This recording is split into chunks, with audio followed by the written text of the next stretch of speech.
Ladies and gentlemen, welcome to the Beautifully Broken podcast. I am sitting here with my good friend, fellow biohacker, fellow podcaster, one half of the Biohacker Babes, Lauren Sambataro. I am 100% of my 50% of the Biohacker Babes. Hello. Oh, it's good to see you. Great to see you as always. Yeah, you're glowing, by the way. You look great. Thank you. I've been working Yeah, on my skin. you've been My working on your skin. skin. Yeah. Do you tell people how old you are in life or no? When they ask.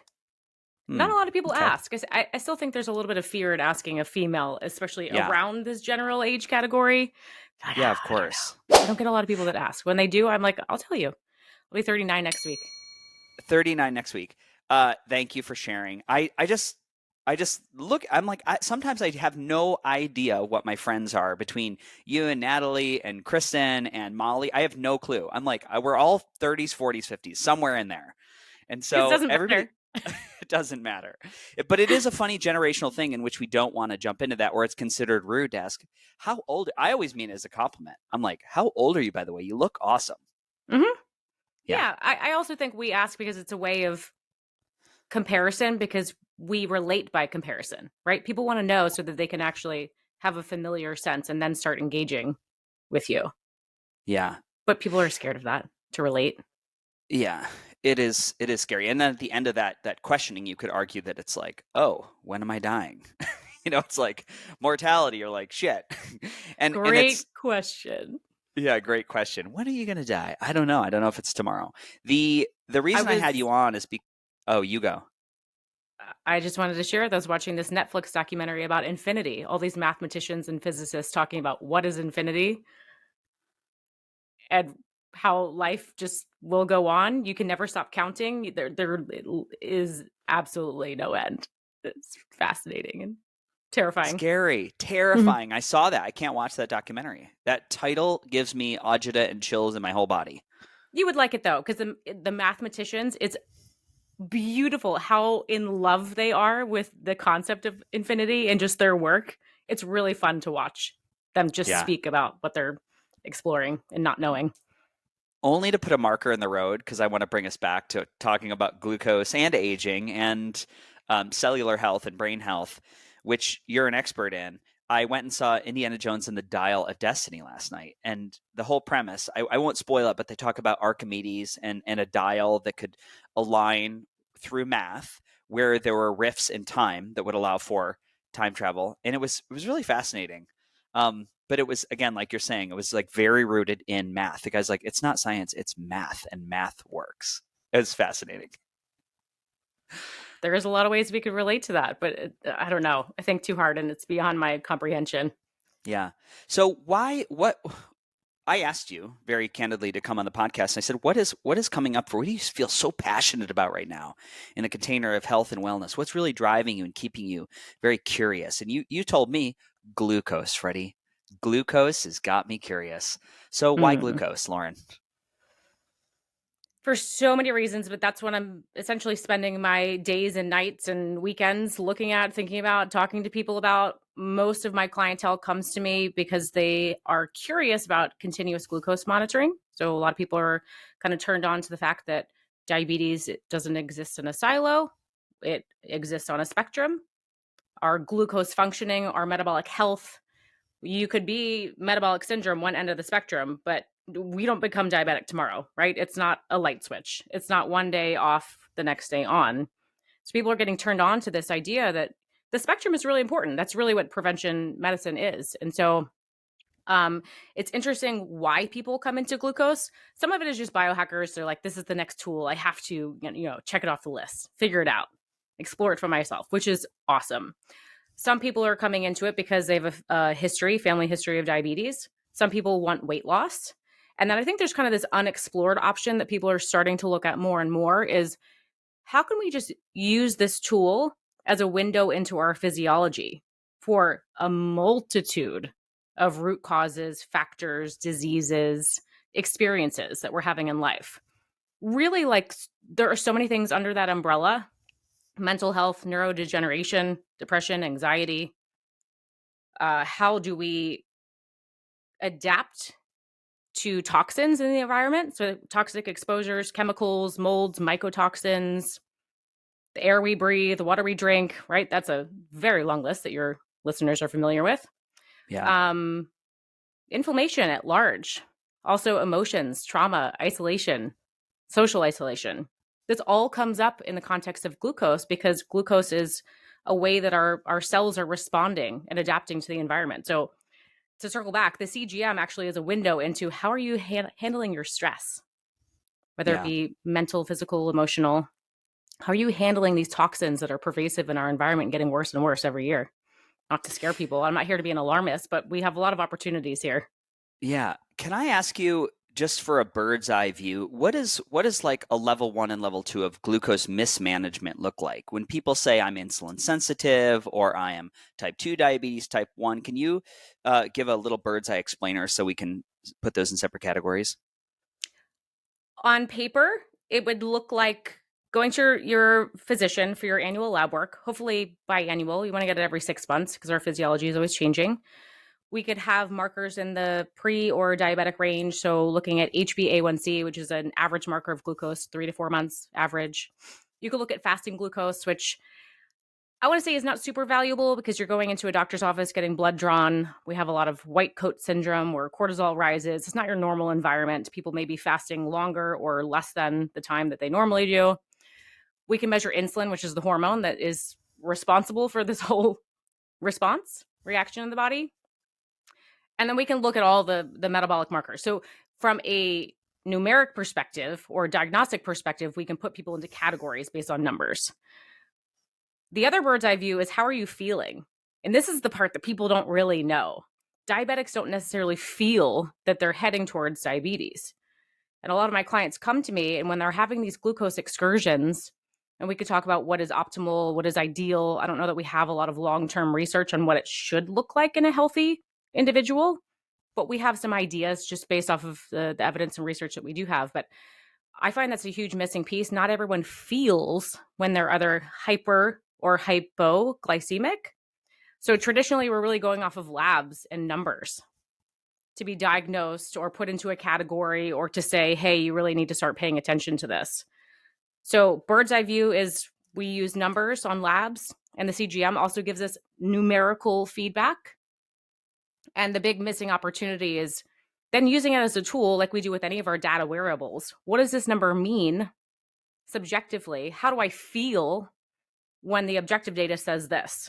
Can I feel it in my body? And that's a huge gap. People don't feel that they have high blood sugar, which is why we end up pre-diabetic, diabetic. Hmm. It's fascinating. Can you also just, again, for the audience really quickly, what is the difference between hyper and hypoglycemia? Yeah, hyper would be above the normal expected range. Mm-hmm. For example, you eat pizza. That one's fun. Everyone's like, shoot, how do I include pizza into a healthy, normal diet? It all has to do with your baseline. So fasting glucose, so say my fasting glucose is 85. It all depends on the excursion from the 85.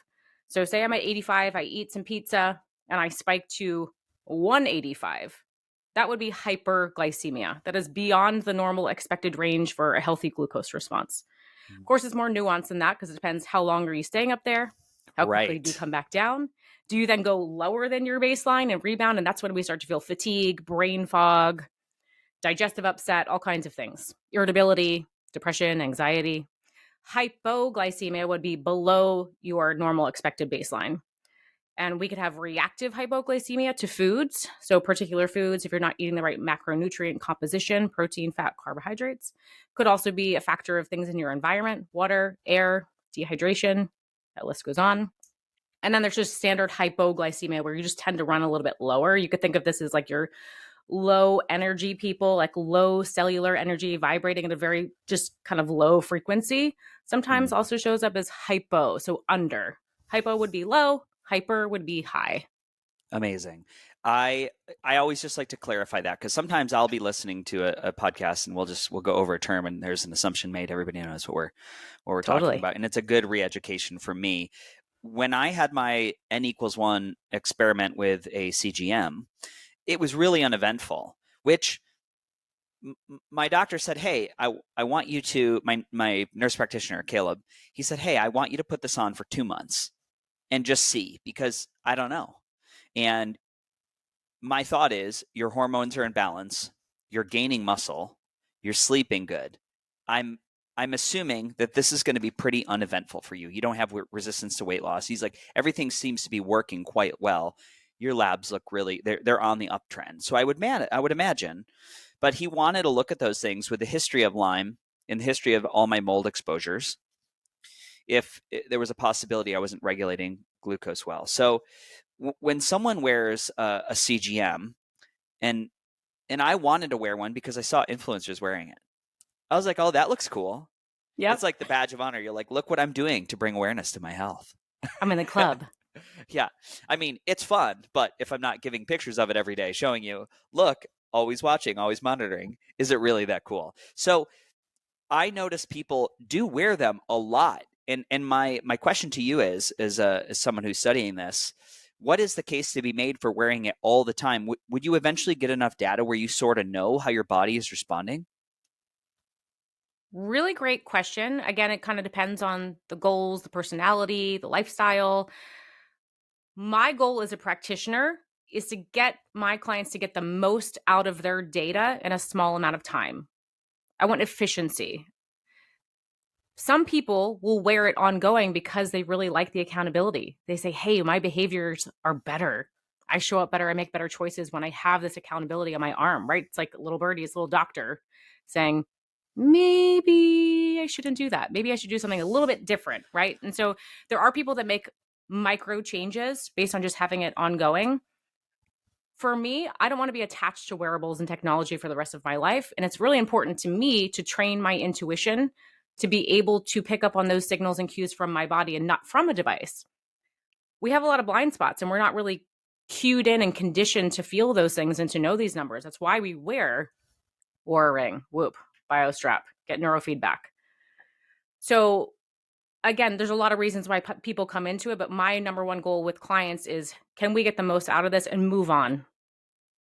And then Mm, free up space for something else. But there is a subset of the population that says, I am a much better human. I make healthier choices when I have it. Fine, keep wearing it. If that helps yeah, you, that is invaluable. yeah, yeah. I would agree. I'd say it's like training wheels on a bike, or the bumper lanes in a game of bowling. You could argue for both.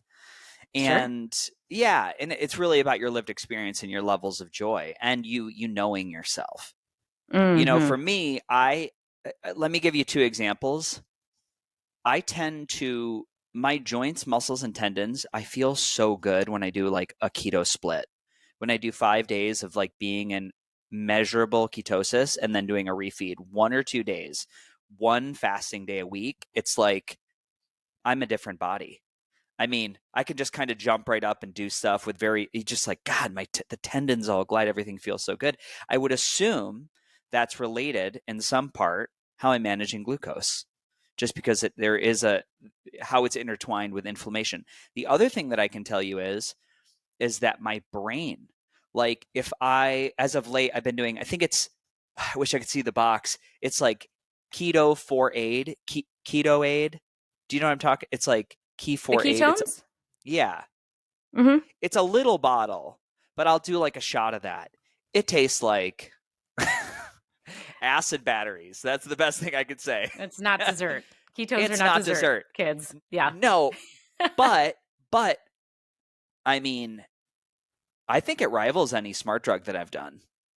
I get really, really good cognition when my ketones are in a measurable range in Hmm. relation to glucose.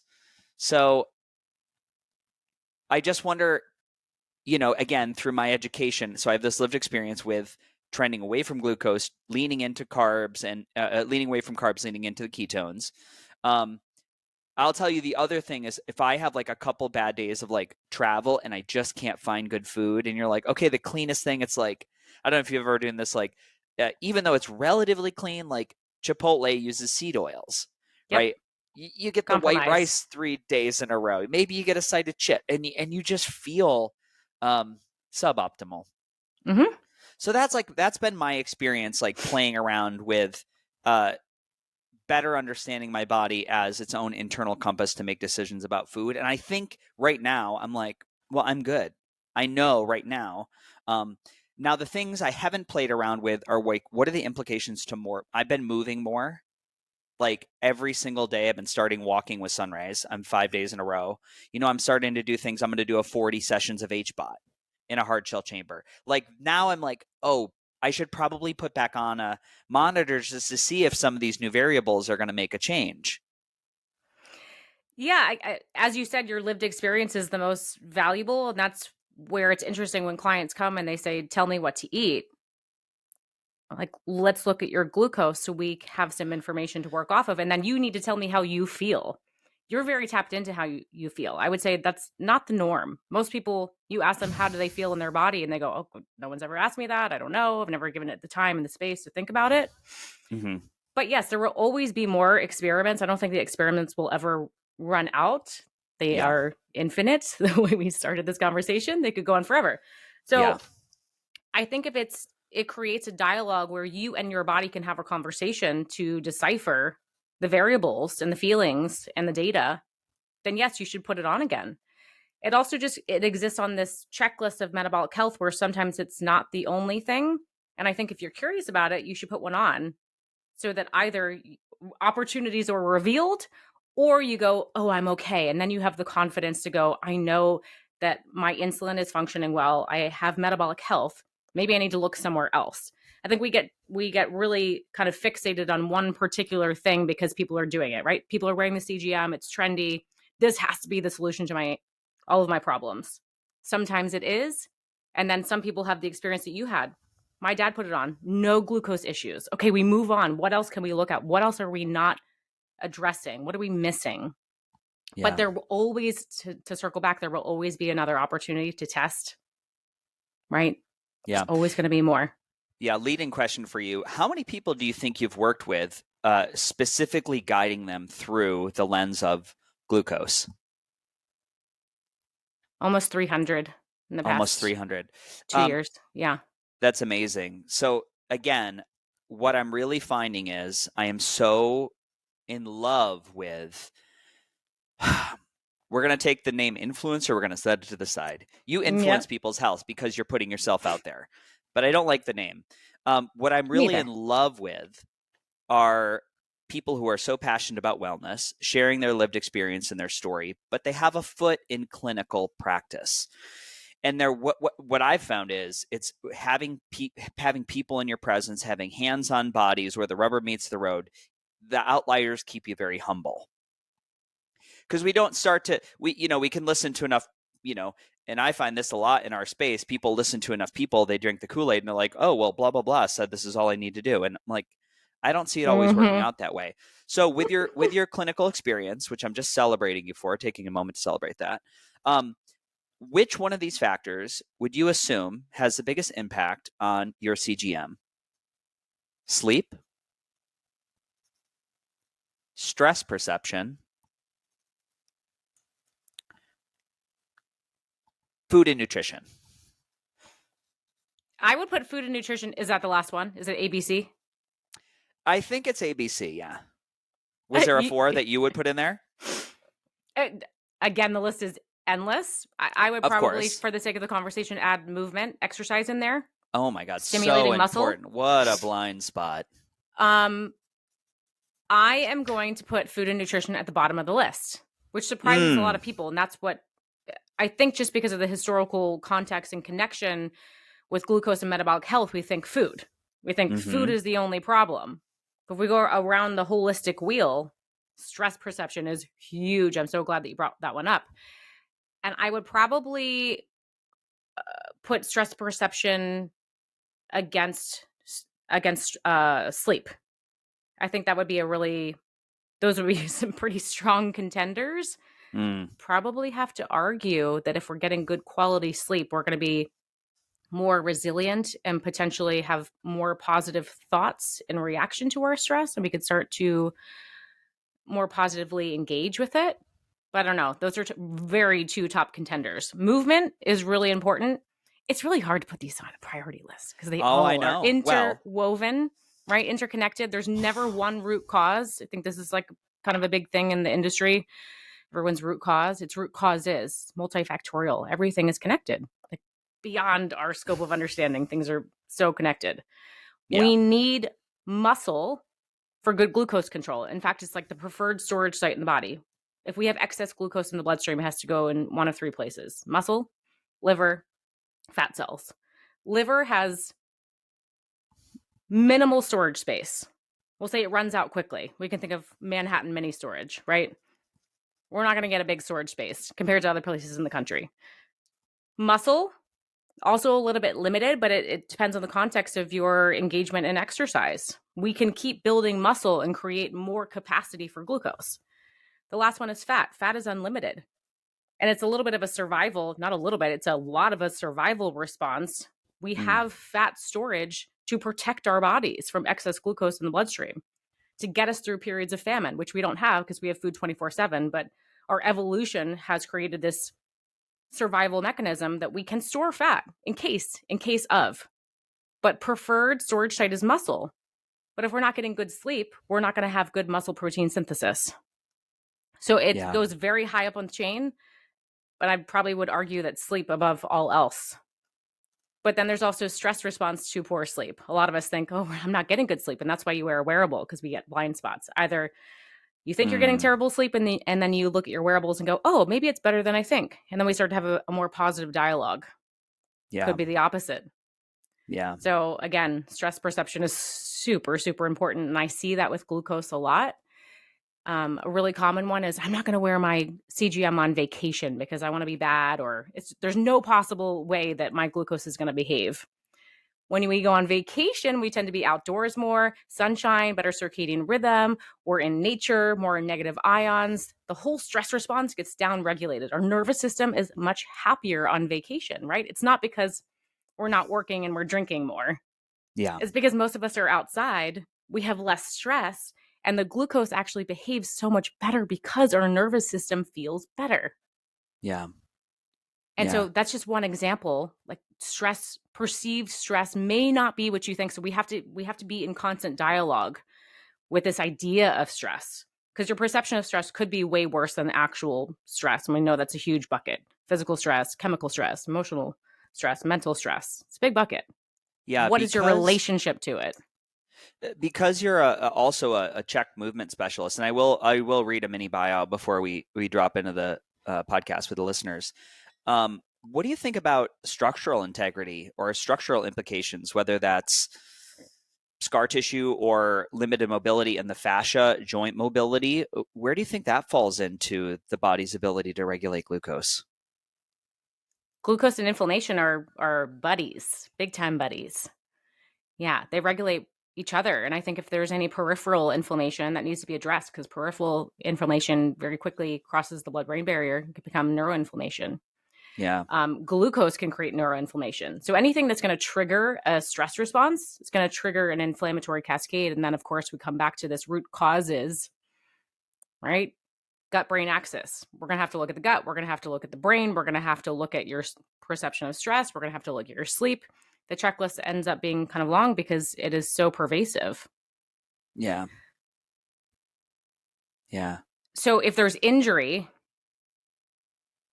one, like, what is your relationship to that injury in relationship to the pain? Because a lot of us think that pain is bad. And then we end up in this dialogue of bad, shame, guilt. I have pain. It's distracting, right? Pain doesn't feel good, but pain's just a signal. Is pain inherently bad? No. So the first question is, what is your I'm answering relationship for to the the pain? audience. Yeah. What's your relationship to the pain? And then once we can clarify that, how is it affecting your movement mobility? Is it inhibiting you from lifting weights, doing strength training to build muscle tissue so that we have more storage space for glucose?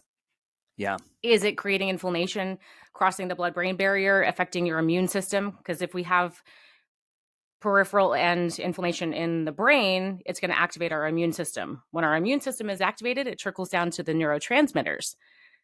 Once the neurotransmitters are in balance, then we have poor mood, poor motivation. We're less likely to be motivated and inspired to move. Mm-hmm.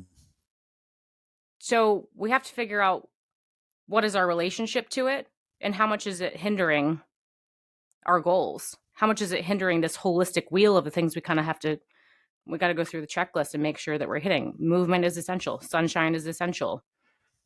Are you in a bad mood because your glucose is dysregulated? Probably. I would Yeah. argue that maybe glucose is the initial trigger.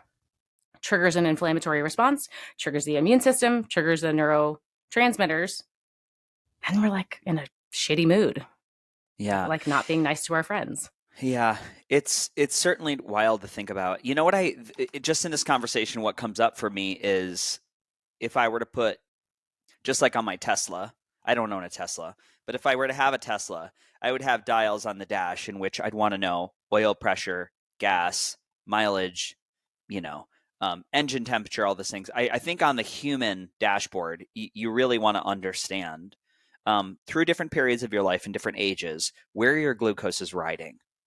And I do think it's just so easy. It's very accessible. It's not an incredible investment. And in fact, I think both of mine were covered under my insurance, my CGMs. I would say you're lucky. That doesn't happen so often. Yeah. But it certainly is the first place you should try. If you can get it covered, it's fantastic. But yes, the investment in the scheme of health and wellness and the things that we're trying to achieve and the bang for your buck, I mean, pennies. Yeah. Pennies. I would agree. The other thing that came up for me on this list, so I had said initially, I'd said sleep, stress, food. We had added movement. Of course, my brain, I'm making notes. I said lymphatics. Like right now, I'm just on this lymphatic twist because of Flowpresso, and just I'll just say my one little sentence right now. The idea that there is 3 times as much lymphatic fluid, as there is blood, and there's no pump to drive it. It operates on the principle of fluid dynamics. It's a pressurized system, i.e., like there's a lot we need to manage to make sure its functionality, and that is your immune system. Mm-hmm. It's like how the body is going through, and like the little lymph nodes transfer as a transfer station in the mind. Imagine it as a transfer station, a sorting station, and it's saying virus, cancer, bacteria. And it's literally the lymphocytes are marking these cells so the body can determine what the next step is. I'm like, that system, no one knows about it. Nobody talks about it. It's just like, the time it comes up is when you find your cancer has spread to your lymph nodes. And the idea is that it's like, oh, that damn lymph, it got cancer. It's like, actually, the lymph was doing a job. It's slowing it down there.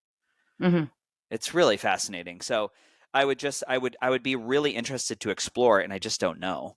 Another podcast, the relationship of lymphatics and glucose. Yeah, I haven't had any clients that have it would be a fabulous experiment to get some Flowpresso people and a CGM. I've never seen that directly, but it's another form of movement, right? We're moving the lymph. Same as the benefits of movement exercise. Our bodies are dynamic. They're changing. We need stimulus. We need things to adapt to. Yeah. When we have stagnation, that's where we have disease. We don't want things to stop moving. So would be really interesting to see in the context of glucose, but we don't want to micromanage that or look too closely because we're supporting the body's natural healing abilities, right? Yeah. So, people are doing sauna and cold with glucose and think, oh my God, the sauna spikes my glucose. That's bad. Or the cold plunge drops my glucose. Is that bad? It's really in the larger context. How is it supporting your body's natural healing abilities? In the moment, maybe it looks scary and it looks like stress because it's a hormetic stress. But then we have to look at your stress bucket over time. How is it actually improving or stalling your health? Right. So it'd be a very interesting experiment to see if we are supporting the lymph. Does that add up to more resilience, better blood flow, better resilience, better immune response? Because these are all responses in the body. Like insulin response or insulin resistance is actually a survival response. Our body's trying to protect us. Same with inflammation. Not bad. Our body's trying to protect us. Yeah. So we can't micromanage any one of these things. Yeah. It is really, again, this theme comes up. It's just this interconnected nature of it all. And it's funny, we started on the infinity and the model of time. Just keep going, go by the numbers, that how connected it all is. And so, again, an important tool, good awareness, It's a way we can have insight into the body. These are things I'm garnishing from this conversation, and seems very, very accessible. Where is there a resource in which you would point someone to say, here's a great guide at like understanding a CGM, the numbers, what's happening? Go. Ooh, well, yeah, that market is exploding right now. So there's a lot of popular CGM companies like Levels, who I'm associated with, but there's also Very, there's NutriSense, and they all have fabulous websites with endless blog articles that you can read as an introductory, education into these things. I would probably start there because they have written these articles for the public, for public consumption. You could scroll through research journals endlessly and understand the connection of the gut brain axis and inflammation and insulin and glucose, but it's probably going to keep your mind spinning, and then you're not going to sleep, and then you're not going to have good glucose control. So I think stick with the public education resources, Mm-hmm. and maybe we can link some of those. But yeah, there's more and more coming out about it. And so I think it has to be repeated over and over again that I think it is an experiment worth running at least once, at the very least, to give you confidence that that aspect of your life is in control and managed. And I would say if you fall anywhere on the spectrum of depression, anxiety, mood disorders, energy dysregulation, poor sleep, any inflammatory conditions, be a really worthwhile place to look. Yeah, beautiful. Well, it's certainly something that I think most people can have access to, and it is good insight into better understanding our body and our health. And one thing that's come up in a couple podcasts as of late, we're talking about metastatic cancer, is the idea of these unique scans in which we give the body a bolus dose of glucose, and our tumors light up under a PET scan like a Christmas tree. So Mm. those cancer cells they love it. They love that glucose. Hmm. As they Same as LPS, right? That both of those are used in research a lot. How do we Yeah, actually create disease so then we can study it? Glucose, LPS. yeah. Give the audience just a quick little download around LPS. It is a gram-negative bacteria that can flourish in our body. Our bodies are actually really good at hiding it. So typically we'll create a biofilm around it to protect, again, another survival mechanism. Um, LPS can cross the blood-brain barrier. So we often see it in the progression of leaky gut, which becomes leaky brain. It is part of the inflammatory cascade and highly, highly connected to neurodegenerative conditions, to metabolic syndrome, insulin resistance, and multifactorial in terms of root cause. There's a lot of different reasons, but I'll just drop the gut health conversation. Yeah. It is important. It's It very is important. important. It is important. It was an incredible dropping in a few weeks ago with Kieran from Microbiome Labs, and just talking about the very small number of human genes, 22 to 23,000, and then the number of You're looking the gut. I mean, look in the gut, it's millions. It's crazy. Mm-hmm. Mm-hmm. And I've said this from the very first podcast I think I did with him 4 years ago. We are grossly outnumbered, human to microbes, grossly outnumbered. So what a great time to foster that relationship with inside outside world, and just let your mind run wild with that. It's like germs. I think we've definitively proven, especially through the pandemic, how valuable they are. Absolutely. And gosh, this could pull up a whole another conversation around glucose, but the microbiome dictates your glucose response. And a lot of us have just sterilized everything in our lives, including like we're washing the crap out of our fruits and vegetables. We're washing away the natural bacteria. So we have less gut diversity. When we have less Mm, gut diversity, or maybe we have overgrowth of opportunistic bacteria, or we have mm, dysbiosis, that's a major cause for poor glucose response. So yeah, yeah. if we're looking like germ versus terrain theory, we are microbes. We need them. We need to be in symbiosis with them. We need to get along. We don't need to sterilize and push them away, because that is part of our glucose metabolism and metabolism at large. Yeah. I'm doing the Marion Institute certification for biological medicine right now, that is based in their schools. The Biomed Center. They have one in Rhode Island. They have one in Arizona. Dr. Drobot, Dr. Tom, and it was really fascinating just going through some of the initial material yesterday, and just all the things that we're talking about, like the nuanced interconnected nature of the gut and terrain and what the limitations of, it's really interesting. I'd never heard it framed this way, but functional medicine and their experience, it really operates on like a lot of Newtonian science. Like blood work goes here, level goes here, treat with drug or supplement. It's very allopathic when you really think about it. But something like a biomed is looking at, it's more like a quantum physics.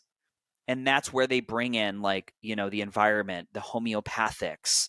How are we rebalancing this terrain and not looking at it as just event equals trigger, but there are so many factors into what makes a healthy body. It's just fascinating. And then just to learn yesterday in my intro course, just allopathic medicine, it's like 150 years.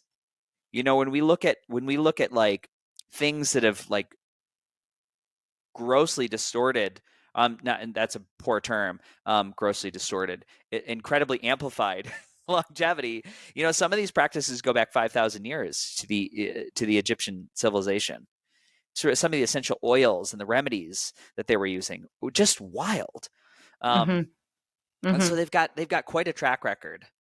They've got quite a track record. So anyways, that's on my horizon right now. If anybody's interested in that course, there is a link on my Beautifully Broken .world shop page for the Marion Institute. It's super affordable. And then there's a live component in New England in the fall with Dr. Tom. Yeah, really fun. I'm stoked about it. I'm doing my 40 sessions in the hard shell chamber. So I'm doing the course in there. It's like perfect. Oh my gosh, like, what a place to study. You're like brain on, receptivity high. I know. Lauren, where can people find you and your sister and download more information from your expansive brain? So I have a website, laurensambataro.com. I'm on Instagram a lot, Lauren_Sambataro. And my sister and I have a podcast, Biohacker Babes, which we chat back and forth with Beautifully Broken Podcast quite frequently. And also on Instagram, Biohacker Babes. Yeah. And if you're interested in glucose monitoring, because I think it is worthwhile, just once, check it off the list. Yeah. One, I would ask your physician, see if you can get it covered, because more and more physicians, I think, are open to this idea that it exists on a spectrum, that even just a personalized diet or to kind of fill your curiosity, is this place in my health managed and optimized? Do it. Next level would be to look at one of these companies like Levels, which I'm connected with, very NutriSense. And there's some other resources, which maybe we can drop in the show notes. I think the possibilities are expanding, just like any new tech. It's expensive and hard to get, but it's becoming more and more accessible. So yeah, keep it on the horizon. Yeah, I would love some resources just to put in the show notes for people so they can have a quick download. Are you going to be speaking anywhere in the next calendar year? No, I have wedding on the brain. You have a wedding on getting married the in brain. October, and once that is done, I'm gonna step out of my shell and come back into the conference world. Great. Well, So I will stay tell tuned. you. Yeah, and for everybody at home, I am in Lauren's wedding. Yes, and you are. I got my suit, and I just been moving more and committing and pushing weight, and I've like gained some weight. So I'm like, my suit jacket doesn't fit. I was like, whoa, it's like stretchy. So I got to go back for a 40 regular. I was a 38 regular. So, but the suit looks great. It's going to be a beautiful wedding. I'm so excited. But you put weight on because of muscle? Muscle, yeah. More MPS, yeah. So glucose response is dialed in. Ladies and gentlemen, Beautifully Broken Podcast, Lauren Sambataro, thank you for being here. I deeply appreciate your time, your knowledge, and your insight, and it's so refreshing to listen to you grow and staying so curious about this field of health and wellness. Thank you, friend. It is my favorite trait, curiosity, right? Yeah. Keeps things alive. All right, we're going to shut this down. Big love, everybody. Bye.